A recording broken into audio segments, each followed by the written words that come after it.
Hoy en La Salud es lo Primero hablamos del síndrome cardiorrenal metabólico. ¿No les suena? Pues ya verán cómo a medida que vayamos desgranándolo les va sonando. Y es que afecta a más personas de las que imaginamos. Bienvenidos a La Salud es lo Primero. Hoy en La Salud es lo Primero vamos a hablar del síndrome cardiorrenal metabólico con Salvador Jiménez, uno de los médicos de atención primaria de aquí de Écija. Salvador, bienvenido de nuevo a nuestro programa. Hola, muchas gracias. Bueno, vamos a hablar de este síndrome que a mí me ha dejado un poco descolocado, todo hay que decirlo cuando hemos estado preparando el programa. ¿Qué es exactamente este síndrome cardiorrenal metabólico? El síndrome cardiorrenal metabólico es un síndrome bastante complejo, pero en la práctica es muy cotidiano, porque se debe a una enfermedad sistémica que afecta a todos los órganos del cuerpo y se debe a una interacción del mal funcionamiento del metabolismo de los lípidos y del azúcar. Eso al final va a influir tanto en el corazón como en el riñón, provocando una insuficiencia cardíaca, una insuficiencia renal, y todo ello va a potenciarse. Ese daño que se hace a nivel cardiovascular y renal va a empeorar aún más el metabolismo y va a hacer que todo se potencie si no se frena. Me ha llamado mucho la atención la incidencia en la población, que es bastante alta, ¿no? Sí, es un problema de salud importante, porque eso, por ejemplo, unas cifras impactantes a nivel mundial, porque hay unos 530 millones de diabéticos en el mundo, por ejemplo, o una de cada 7 personas padece de insuficiencia renal. Tenemos, por decir así, cifras sueltas, ¿no? Pues unos 50 millones de personas con insuficiencia cardíaca en el mundo, que es un problema de salud muy importante porque a los 5 años del diagnóstico la mitad de esas personas van a fallecer por esta enfermedad. Entonces, pues son cifras bastante impactantes. De hecho, si tenemos en cuenta el promedio de vida que tiene una población en general, pues una persona con diabetes pues, va a tener unos 5 o 6 años menos de vida que una del promedio, ¿no? Y ya si a eso le añadimos el síndrome cardiorrenal metabólico que suele aparecer en los diabéticos, pues si se añade a enfermedades cardiovasculares, pues unos 12 años menos de esperanza de vida que la población general, o si ya añadimos la insuficiencia renal, unos 16 años menos de vida. Y ya no solo los años de vida en sí, sino la calidad y cómo son esos últimos años, eso de dependencia de los demás, de sufrimiento, de dolor, de ingresos. Ya hemos captado la atención de los que nos están viendo seguro. Vamos a hablar, si te parece, ya del síndrome en sí. ¿Por qué se produce? ¿Cuáles son las causas Pues el síndrome en sí, el origen un poco viene empezando por el exceso de grasa. Ya os digo, es un síndrome que se interrelaciona todo y todo influye en todo. Todos sabemos que el cuerpo no funciona de forma independiente, el corazón por un lado, el riñón por otro, los pulmones, el cerebro. El cuerpo es un todo. Esa máquina perfecta que decimos siempre, ¿no? Entonces siempre tenemos que tener en cuenta a la persona pues, de forma integral. No solo vemos los síntomas de un aparato, sino que vemos de forma integral cómo esos síntomas pueden pertenecer a distintos órganos.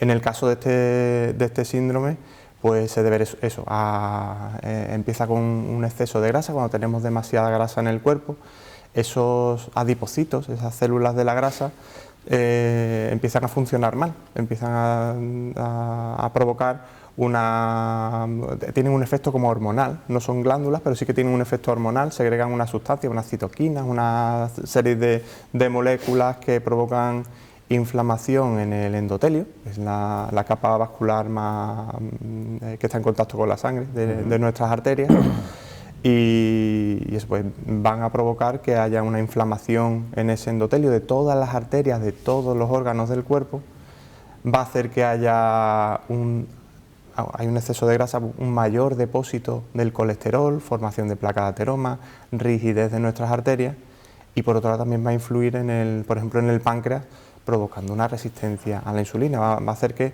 cuando nuestro páncreas segregue insulina para que podamos absorber y nutrirnos de esa glucosa, pues que no haga el suficiente efecto, con lo cual va a subir esas cifras de azúcar El azúcar en la sangre sabemos que es una sustancia, cuando supera ciertos niveles, es muy tóxica, provoca más inflamación, más daño vascular, ¿vale? Entonces, todo ese daño vascular va a dañar las arterias coronarias, que son las del corazón, lo cual va a haber una enfermedad cardiovascular crónica, una insuficiencia cardíaca, eventos cardiovasculares tipo anginas de pecho, infartos y demás.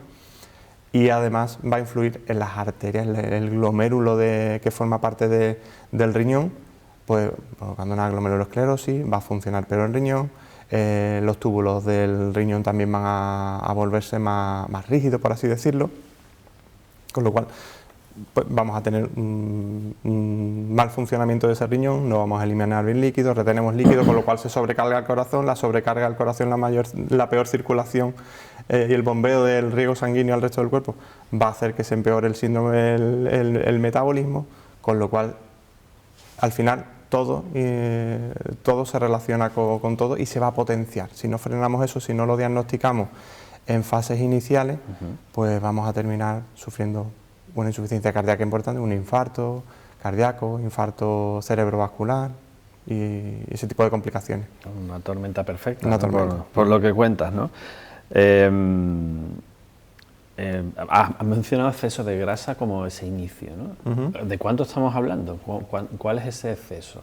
¿Dónde está el límite? Pues el exceso de grasa se considera que ya este síndrome cardiometabólico cardiorrenometabólico tiene distintas fases. Entonces, por ejemplo, hay unas fases iniciales en las que un índice de masa corporal simplemente por encima de 25, que estamos hablando de un sobrepeso, o ya cuando es mayor de un índice de masa corporal mayor de 30 y una obesidad importante, es un poco el inicio de esta tormenta, ¿no? Sabéis que hay personas que tienen más tendencia a acumular grasa a nivel abdominal. Toda esa grasa abdominal va a hacer que empiece a funcionar esa hiperglucemia por la resistencia a la insulina y por otro lado también ese exceso de el mayor depósito de grasa en nuestras arterias, esa inflamación del endotelio que hace que se acelere todo. Entonces ese quizás sería el inicio, ahí es cuando tenemos que actuar. ¿Se da en cualquier edad o hay un perfil, digamos, de paciente más al que suele afectarle más? En general aparece en edades medias en la vida, pero hoy en día tenemos incluso tenemos el gran problema de la obesidad infantil. Aparece desde la infancia. Cada vez hay niños que tienen más sobrepeso, incluso obesidad. Incluso ya estamos empezando a ver desde hace años niños diabéticos tipo 2, no diabéticos tipo 1, sino diabéticos tipo 2 que se deben a esa resistencia a la insulina y a ese sobreuso del páncreas.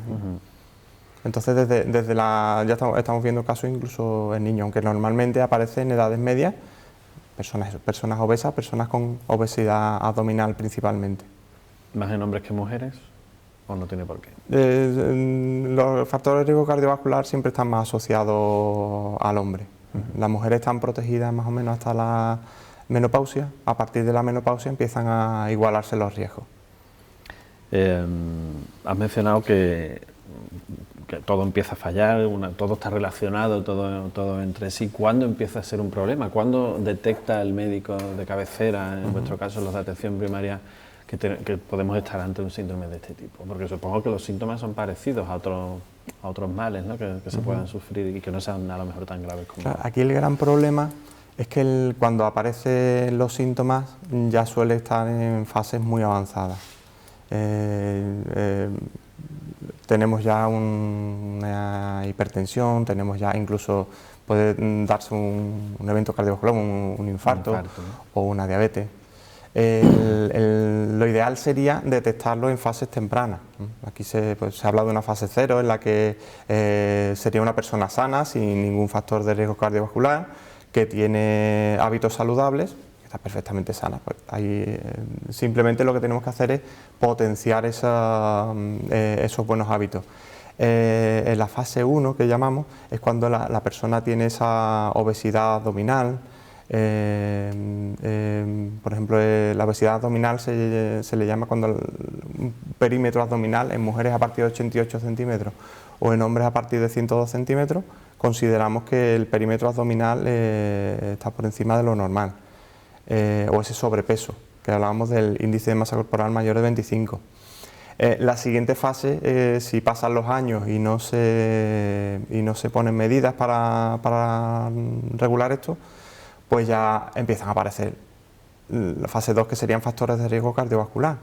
Pues ya hay un daño en esas arterias y empieza a aparecer una hipertensión, porque esas arterias son más rígidas, aparecen estadios iniciales subclínicos sin dar síntomas de insuficiencia renal, que está potenciando también esa hipertensión. Aparece, por ejemplo, la diabetes, o sea, hacemos diagnóstico de diabetes. Siguiente fase, una fase 3, por ejemplo, sería cuando ya hay daño arterial, hay un riesgo cardiovascular alto, pero no ha dado síntomas.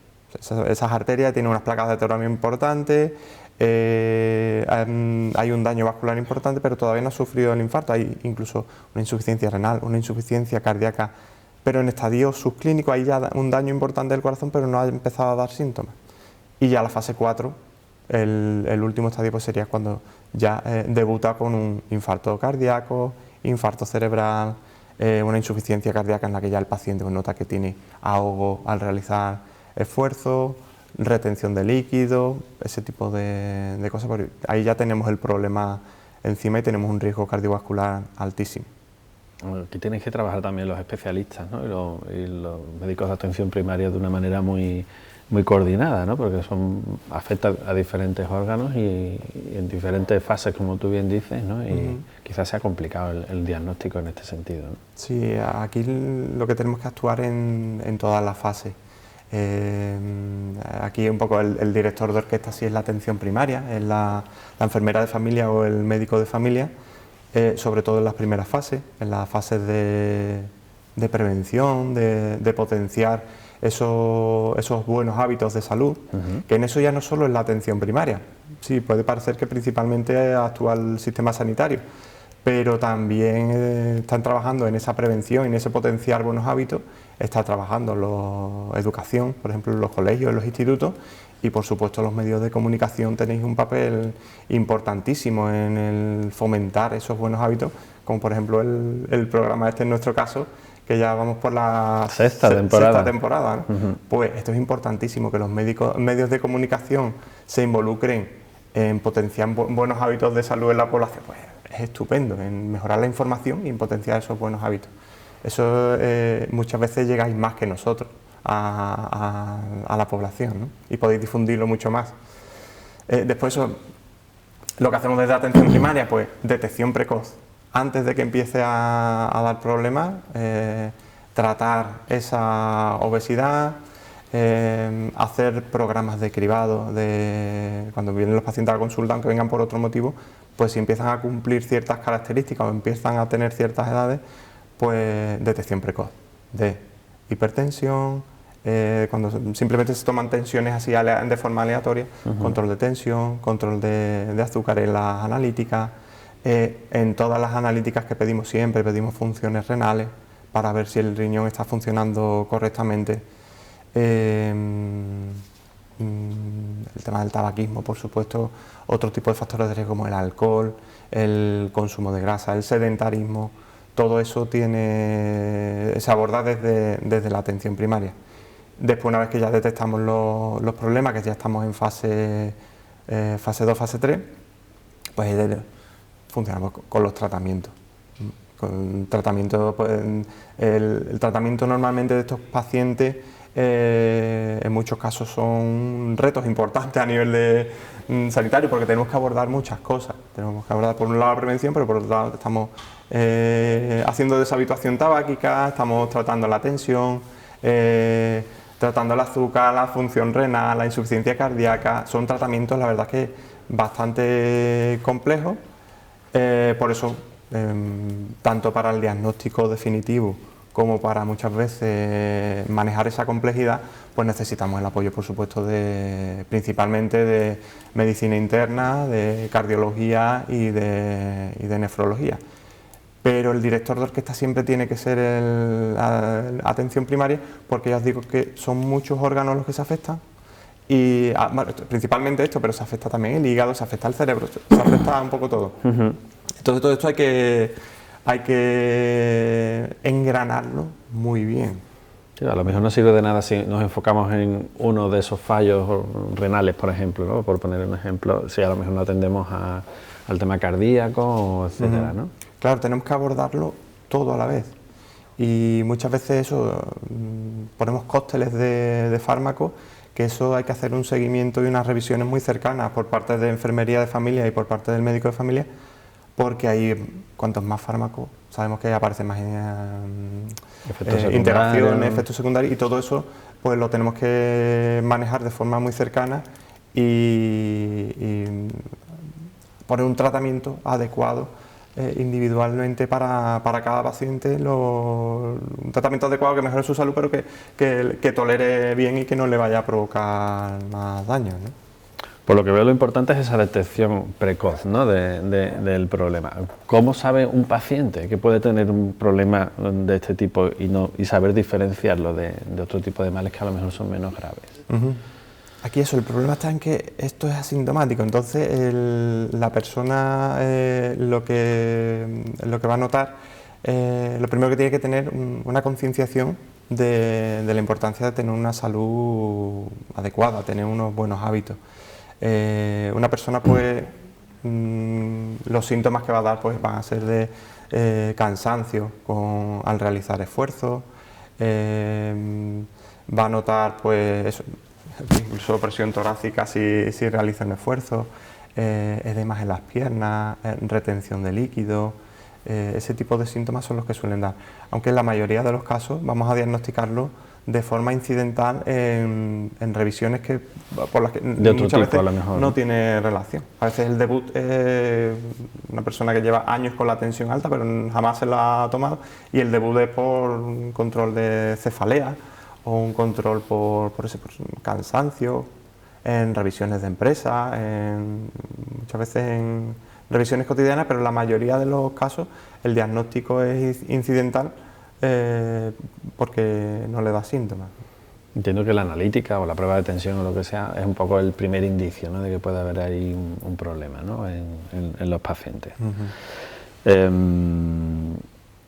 Hablamos de pacientes, de médicos, pero no hablamos también del impacto económico y social, ¿no? que tiene esto, porque como decíamos, la incidencia es altísima, cada vez más además, y conforme van avanzando las edades, entiendo que se empeora, ¿no? La situación, ¿no? Esto tiene un coste altísimo al final, ¿no?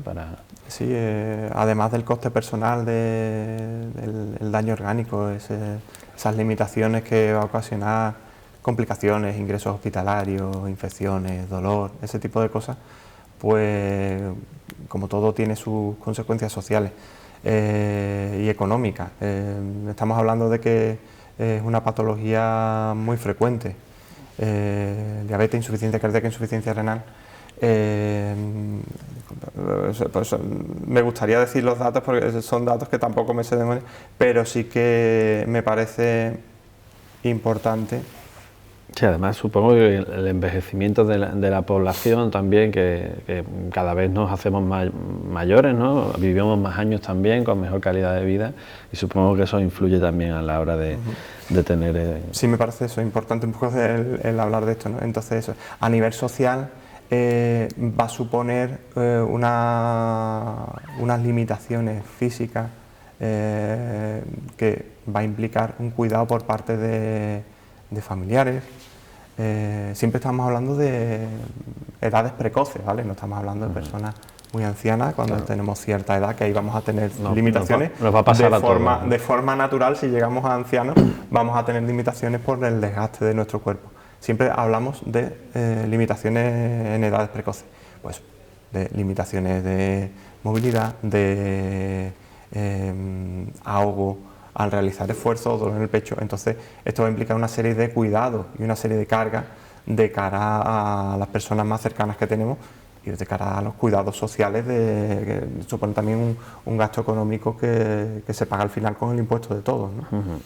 Además de esos problemas sociales, pues el impacto económico que tiene.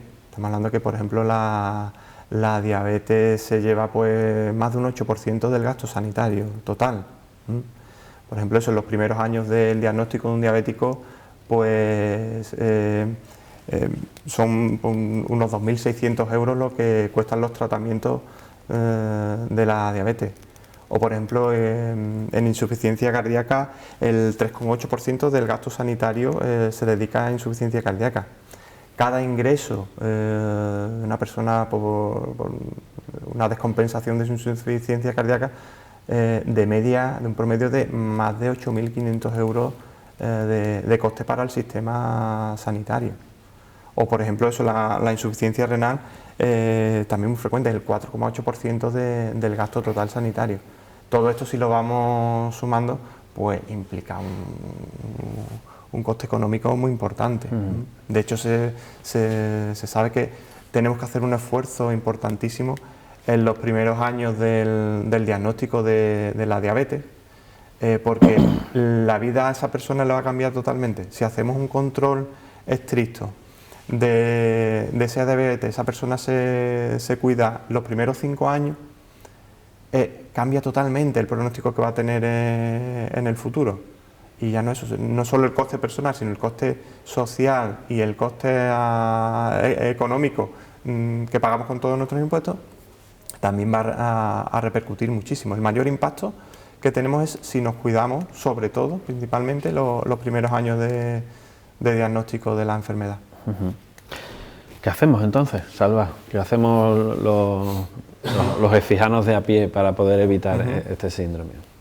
Pues aquí importantísimo, como siempre, el tener buenos hábitos de salud.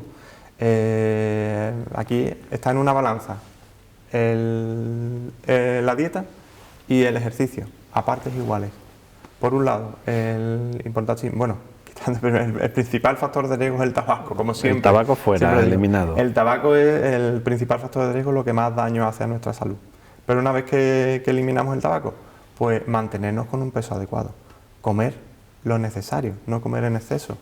Principalmente evitar las comidas que tengan azúcar, que el consumo de azúcar sea algo esporádico, ocasional, en celebraciones, en festividades y demás, pero que sea algo ocasional. Por otro lado, reducir las grasas, el comer alimentos que sean menos grasos. Podemos comer carne, pescado, verdura, de todo. Simplemente tendríamos que evitar los alimentos que tengan más exceso de grasa. Eso por un lado. Comer verduras, legumbres, hortalizas a diario, fruta, eso se puede comer todo lo que se quiera, que eso no da ningún problema. Eso por un lado, principalmente son 4 ideas claves de la alimentación. Pero por otro lado está el ejercicio. Con el paso de los años se va viendo que el ejercicio tiene tanto peso o más que la alimentación en todo, tanto en enfermedades cardiovasculares, en el síndrome cardiometabólico, diabetes, en cánceres, en todo, en la salud mental, en nuestra salud mental también es importantísimo. Por un lado, el evitar el sedentarismo, pues es bueno que vayamos caminando a todos los sitios, a todas las actividades cotidianas que tenemos. Que vivimos en una ciudad en la que se puede ir andando a Vivimos en una sitios. ciudad que tiene un tamaño muy, muy bueno para poder ir caminando, el salir con los niños, con los nietos, con la pareja, al camino del río, a las rutas del colesterol que tenemos en todos los pueblos, sí. El tener actividades al aire libre, el viajar y hacer rutas caminando, realizar las actividades de la casa, que cada vez tenemos más robots en la casa. Pues simplemente el realizar las tareas cotidianas de la casa, el tener un trabajo físico, y eso es lo primero. Que ya hacemos eso, pues podemos hacer algún ejercicio, que no tenemos por qué hacer un ejercicio súper intensivo, con tener una actividad regular de unas 3-4 veces por semana, que puede ser caminar, puede ser bicicleta, puede ser apuntarnos a CrossFit llegando al nivel que nos cada permite uno nuestra pueda, edad, ¿no? cada uno, o apuntarnos a una actividad aeróbica en un gimnasio. El deporte que nos dé la gana. Si tenemos la suerte de estar en un pueblo que tiene montones de asociaciones deportivas y que se practican montones de deportes. Clubs de senderismo, tenemos un pueblo muy activo en eso. Pues vamos a aprovecharlo y vamos a hacer ejercicio, porque eso nos va a dar muchísima salud. Además de eso, pues cuando ya tenemos cierta edad, o si no nos cuidamos, pues es importante que hagamos una detección precoz, que diagnosticamos estos problemas de salud pronto. Entonces, pues que vayamos a hacernos nuestras revisiones periódicas según nos indiquen nuestros responsables de salud, nuestros médicos de familia o nuestras enfermeras de familia. Y una vez que nos diagnostican, es importantísimo que al final los sanitarios somos, yo lo que digo siempre, somos entrenadores personales, somos asesores, pero el responsable de la salud es el paciente. Entonces, cuando tenemos un problema de salud, es importantísimo que nos involucremos. Somos nosotros los que decidimos. Decidimos si vamos a hacer actividades preventivas, si vamos a cumplir el tratamiento que nos ponen, tenemos que ser activos y hacernos cargo y ser los responsables de nuestra salud.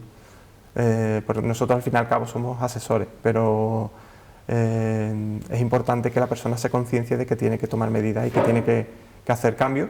Eso, tiene que tomarse los tratamientos, no vale eso de olvidarse y hacerse las revisiones.